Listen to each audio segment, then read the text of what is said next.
Good morning, everyone. It's Jennifer Adams with Classy Agent. I woke up around 8:40 this morning, which is a little later than I normally do.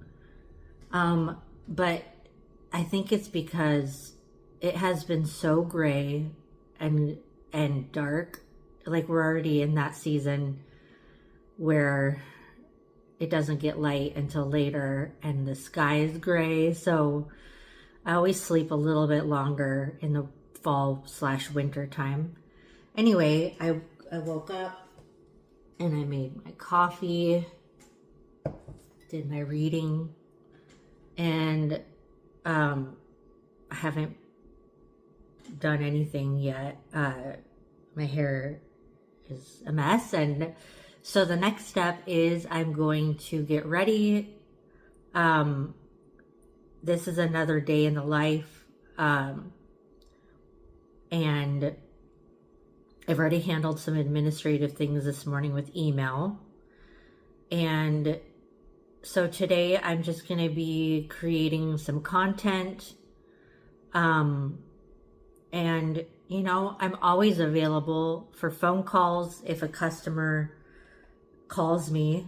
So I'm ready at the drop of a hat to accept calls. So I'll let you know if anybody calls me today. So just a little bit of a catch up. I guess I'll do this before I get ready. I'll share with you. This week has been so slow and kind of discouraging, but I'm still encouraged. Let me share why. Okay, so the slow part of it is that I would share that in the last 2 weeks, I have had probably a good 10 appointments and I've bound 0 policies. And that is really discouraging. And none of that, okay, I guess I can take some responsibility, but really the reason that I wasn't able to bind the policies had nothing to do with my abilities or customer service. It had to do with their eligibility. And then one other customer, well, that was kind of on them, which I'll share. But the other 9 appointments, they either couldn't afford it, and that's what I'm running into a lot. Most of the quotes I do are for auto, and it is very discouraging. To run a quote takes anywhere between 15 to 30 minutes. With a couple of my customers, English was not their first language, so I had to not only get the information from them, but translate it through Google and have, help them understand what I was saying. And then get the information. So those quotes took a lot longer, and then they couldn't afford it. And so what I do then is, my motto is customer service first. So whether they can bind a policy with me, I'm not going to leave them high and dry. And so I have done my research of what companies offer cheaper insurance. And I just send them the links to those companies and those quoting portals where they can find hopefully a better price where they can afford it. But let me give you a little PSA as an insurance agent. Listen up. Cheaper is not always better. In fact, with insurance, cheaper is often way not better. Now, if it's all you can get because it's all you can afford in that moment, that's understandable. Find a price that works for you. Find the least expensive price. But also understand that the companies that offer cheaper insurance also usually offer less customer service, meaning that when you have a claim, they might not cover it. When you have a customer concern, there might not be a high quality customer response team available. A lot of these cheaper insurance companies function highly on AI, so things get lost in the mix. So you might have coverage, to show, especially for auto, that, if you get pulled over, you have proof of insurance and that's what it covers, but it might not be that great when you actually have a claim or you actually need insurance to come through for you. So cheaper isn't better. So my advice for people who are looking for cheaper insurance is utilize that cheaper insurance for a season, but as soon as your finances allow you to, get on a better plan, cancel that insurance and first get requoted and sign up for a policy, then cancel, because you don't want to have, if you have more than 30 days in between canceling, that actually can look bad on your record and increase your premium. So get a quote, get signed up for a new policy, and then cancel your old policy. So that's what I would say. The other customer that I just wasn't able to bind a policy with, and I see this a lot, and I'm still learning my own boundaries, but basically they came to me, and I couldn't, again, they weren't eligible for the kind of insurance they were wanting. That on my end, they were getting denied for that type of insurance. They were looking for a dwelling policy. So they went out and they found a company that would cover that dwelling policy, which I was very happy for them with that. If I can't provide that through my agency, I want them to find it wherever they can. But that person reached back out to me and they asked me if I could help them with another form of insurance, which I was happy to oblige. We set up an appointment and they no-showed. So that was discouraging. It's like I put in a lot of time and effort, and then they asked me, for another quote, and I was more than happy to provide it. So what I did do, though, is I gave them kind of a game plan over text. And this is where I need to draw my own boundaries. So what I think happened is that they took my advice and I said, I'm going to quote you for this kind of policy, and I'll talk to you at this time, which was our time for the appointment. What I think I did is they probably went to their company and got a policy. They probably said, oh, this other agent said I needed this kind of policy, and they went and got it. So I kind of, probably a little bit overgave, and I tend to do that, which I don't think that's a bad thing, but I do realize that I shortchange myself if I am offering too much advice. So I am seeing a pattern of that because I've done that before, where I give a quote or I give like a solid piece of advice, and they go to another company and get coverage somewhere else. So this is what I've learned, is that I just need to set up the appointment and leave all the talk about policies and quotes for that appointment, so that if I quote them something and the price is right or the coverage looks good to them, then they're going to bind that policy with me, rather than being like, oh, well, in between now and the appointment that I have, I'm just going to go sign up for that kind of insurance. So I need to leave a little mystery. That's what I'm trying to get at, is I need to leave a little mystery in between all of it, and wait for the appointment to share, because people will get what they're going to get, what they need, and they don't necessarily care that that I put a lot of work in, and I know I've said it before, we do work for free a lot. And so in that, where I said that I was still encouraged, this is why I'm still encouraged, because I was praying about this and I just took this to God and I said, this is really discouraging when it's like what I'm noticing is it's probably every 15th appointment I bind a policy, which is probably about right. I think, that's what I've learned in the insurance world, that, you bind way fewer than you have appointments. You have way more appointments than you bind policies.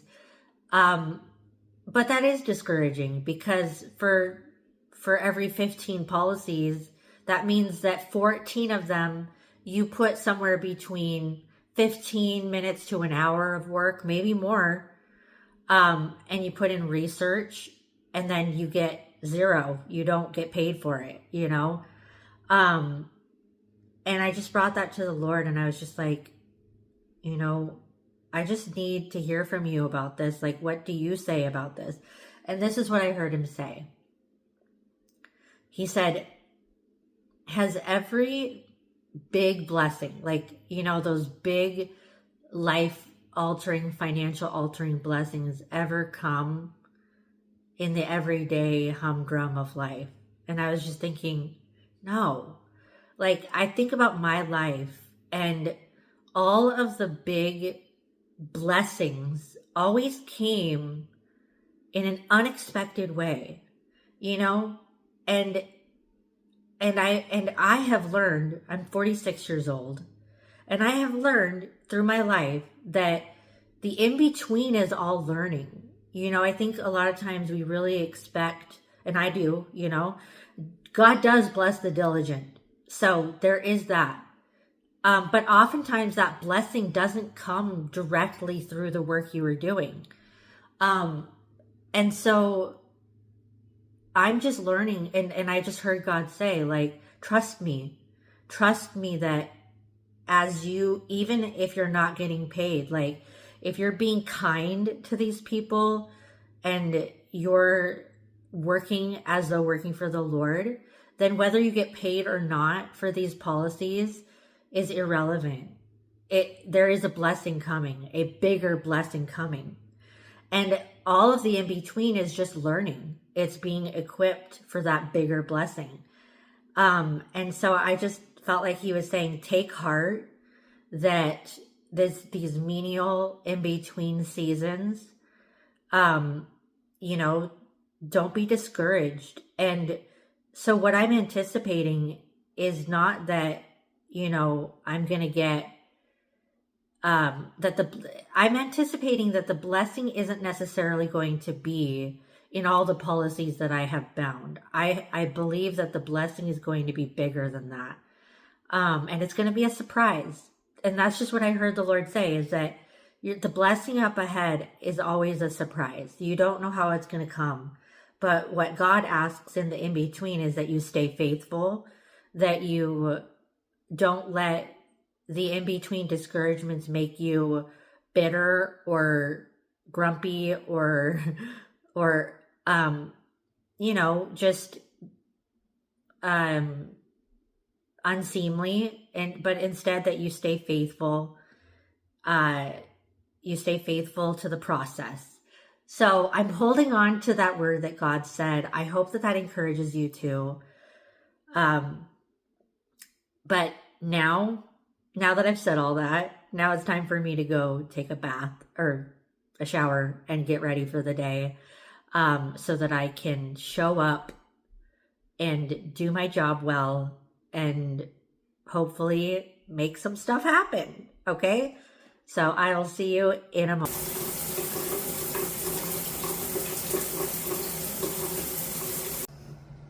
Lunch today is simple. It's just black beans with rice and avocado.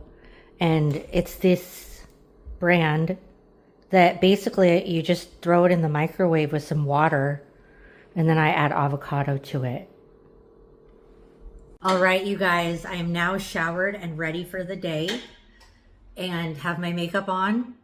I actually, before I hopped on here, just created a PSA about auto insurance budgets, and you can go watch it. I just uploaded it on the shorts of this channel. But I'll say it here too. Basically, what I shared is what I'm experiencing a lot. Most of what I quote is auto insurance, and people are often dismayed by the price of it. I feel like it's either one extreme or the other. It's either we're offering them an incredible discount, which if you would like a requote, if you're an experienced driver and would like a requote for auto insurance, go to my website and reach out to me. I'd love to requote you. But for newer drivers or drivers who have incidents on their record, they may find that their premiums are way higher than they can budget for. What I'm noticing a lot is people will go and buy a nice new shiny brand new car, or it's new to them, and the dealership has them in a $300 or $400, sometimes $500 payment a month for that car. And then when you quote them for insurance at $300 or $400 a month, which is quite often the case, they are flabbergasted that they are having to pay somewhere between $700 to $1,000 a month just to own a car, not to mention gas in addition to that. So if you are planning on becoming a new car owner, or you're just planning on buying a new car, when you buy a new car, you have to add that to your insurance within 30 days. And oftentimes that means a requote. And if you've had any incidences and such, your premium will go up. And so it is really important that you budget ahead of time for insurance. I would say, just to be safe, plan on budgeting $500 a month for insurance. It may be way less than that. Some of the people we quote for insurance are paying only $60 a month. If you're an experienced driver with few incidences, it'll be way lower. But if you know you have incidences on your record and you're going to buy a new car, it would be very wise of you to get a requote for your insurance before you purchase the car, so that you know about how much your insurance is going to be a month. Then once you purchase the car, add that to your insurance policy. That is my advice. Don't get blindsided. I think sometimes people just think that insurance is just going to fit in their budget.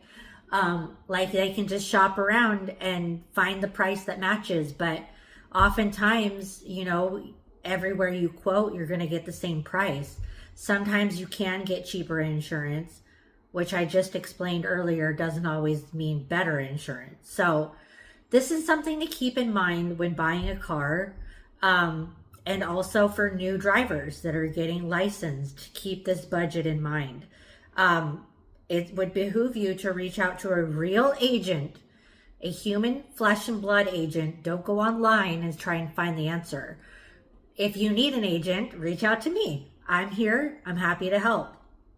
All right, that's my PSA for today. So what I have planned for the rest of the day is to, now that my hair is done and my makeup is done, I'm going to create some content, and I'm going to start blogging. I've decided I'm going to start blogging on my website just for the algorithm to pick me up better. So that's what I'm going to do today. I will check in with you a little bit later. Hi guys, it is now late afternoon and I have spent the last little bit, sorry the lighting's a little weird, I worked on marketing, and I'll actually just show you what I made.